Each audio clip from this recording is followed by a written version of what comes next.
when I heard the word, personality disorder, I was mortified. It's like, what's wrong with me? Why am I, It sounds awful, doesn't it? Why have I got like a bad personality? That's what I thought. Why have I got a bad personality? Where did I go wrong? The one thing that goes with DBT is people think that you're never going to be able to live a normal, if you call it that, life. Yeah. And that it's just, you get this diagnosis and it's And it's downhill. the end. It's the end. It's the end of everything. And I mean, as you know, it's not, is it? I think I first started with like problems when I was 14. I had some eating issues. Yeah.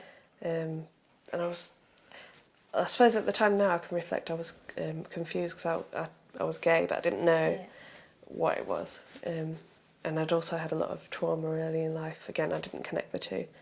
I started with that, eating issues, and then self-harming, but it all came to sort of a head when I was 18 and I took my first overdose. Yeah.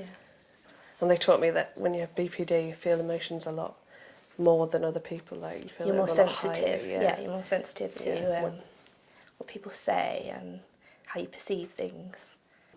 For the year, last year I was in a therapeutic community and I received DBT. It was like a year-long programme. Yeah. And you completed it then? Yeah, I completed it. And it's changed everything. It has. Before I went in there, I was bouncing in and out of hospitals. Yeah. I was overdosing every other day. I was self-harming loads, not eating properly. Every behaviour you could use, I was using it. And then I went there. And I wouldn't say DBT was really helpful. I wouldn't say every single bit of it was helpful for me, but I think certain bits were. You see, I went into it, then I was sectioned in hospital and I had to drop out. Yeah. So I restarted it, but like now, I don't know, I think all the skills, I don't know, I think you can apply it to everywhere. Yeah, you can. I think a lot of it's invaluable. Yeah.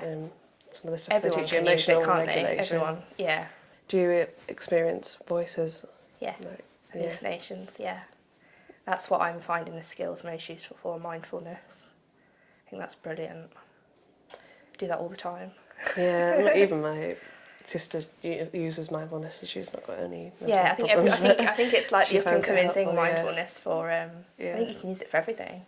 It calms the situation, doesn't it? It does. I get so caught up in thinking about things that I've got to do, getting absolutely worked up thinking about the future and I'm That's not even it, there. You get the anxiety of the future, how you're going to deal with it. Yeah. And then you live in the past as well. I don't know about you, but like with emotions, one thing that I stay really mindful of is them being, I don't know whether you were taught it, like a wave, it's a wave of emotion. Yeah, and you have to ride the wave. Yeah. That's a really DBT term. Until it peaks. Yeah.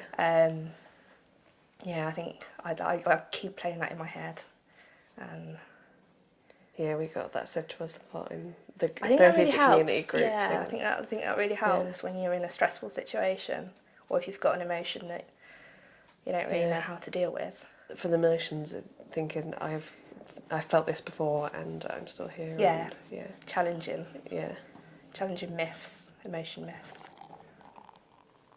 Having a bath and using all your senses, like lavender oil, music. Music's massive for me, but I like dissolve into music. I don't know, exercise as well now. I'm really into the exercise. Yeah, I use that sort of a lot. Channels a lot of emotion. I have to say, bath's my idea of a nightmare. I know it's always on people's list, but I just can't stand. That's the first thing I think people get told. Have a bath. Yeah. But everyone's different, everyone's though, aren't different. they? Yeah, everyone has a different. I mean, you just have to apply it to your life, don't you? Same with you with music, exercise, which is a surprise for me because I wouldn't normally do it. Food I can use, but sometimes I might abuse that. Yeah. So, still a behaviour that kind of hangs around for me. Problems with eating, and stroking my dog, and I've got a kitten. So I'm absolutely covered in scratches. So that's my kitten, not me.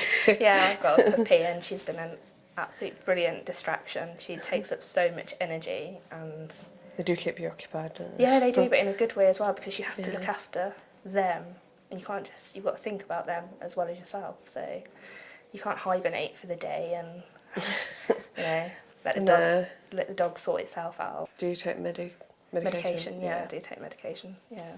Yeah, I've been like really bad with it before though, not compliant with medication. I've had periods like that, but I recognised I was just doing it to harm myself. Like, I was like knew that, that, also yeah. felt ashamed. I did feel like really ashamed Of taking being on medication. meds. Yeah, being on mental health medication.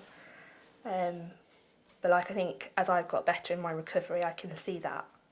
And Yeah. it's not about being ashamed because obviously everyone People has have experiences. If you've mental got health. diabetes, you take meds. Exactly, don't you, that's what whenever I've you're had alive. to understand is that it's just the same as a physical illness. Yeah. It's just we need help as well. But I know that not everybody needs medication, but... I feel conscious that I'm on it and think, shouldn't be on this. Yeah, I do But if I'm sometimes. stable and I'm managing to go to college and go to voluntary jobs... You have to look past it, don't you? Yeah. And not judge it. Yeah.